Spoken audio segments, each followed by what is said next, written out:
Well, the first outing in the new DCU is going to be Creature Commandos. And now we have a production update directly from James Gunn. It appears we're not going to be waiting that long. Well, when the first part of the DC Studios Chapter 1 slate, Gods and Monsters, was revealed, we found out that Creature Commandos would be the first thing we were getting in the new DCU.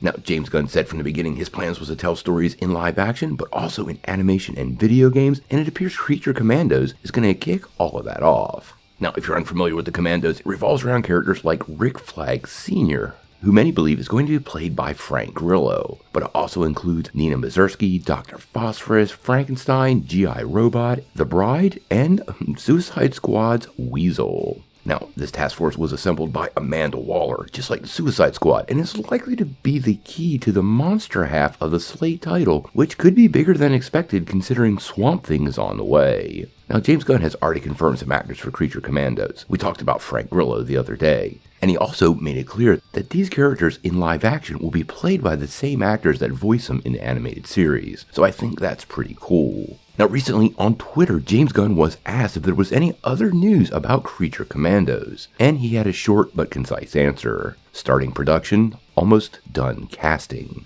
Now given how long most animated series take, this should give us an idea when we'll finally see it. It can take a bit of time to put these together. We only have to look over to Marvel Studios animated projects or even one of our favorites, Young Justice, to get an idea of how long the whole animation process really takes. I'm not really anticipating seeing Creature Commandos in 2023, but we could possibly see them in late 2024 or even 2025 when the new DCU kicks off. The show should set up some unique takes on some of these characters and something many fans haven't seen. The Commandos first appeared in comics way back in 1980 in Weird Tales number 93 and was created by J.M. DeMatteis and Pat Broderick. Now, in the comics, the team was a special military unit made up of supernatural beings, and while their primary missions took place during World War II, it's pretty clear the new DCU interpretation will be set in the modern era. I actually think this is the perfect foundation to lay out many of the supernatural elements of the DCU, and definitely defining that monster side of the God and Monsters in Chapter 1.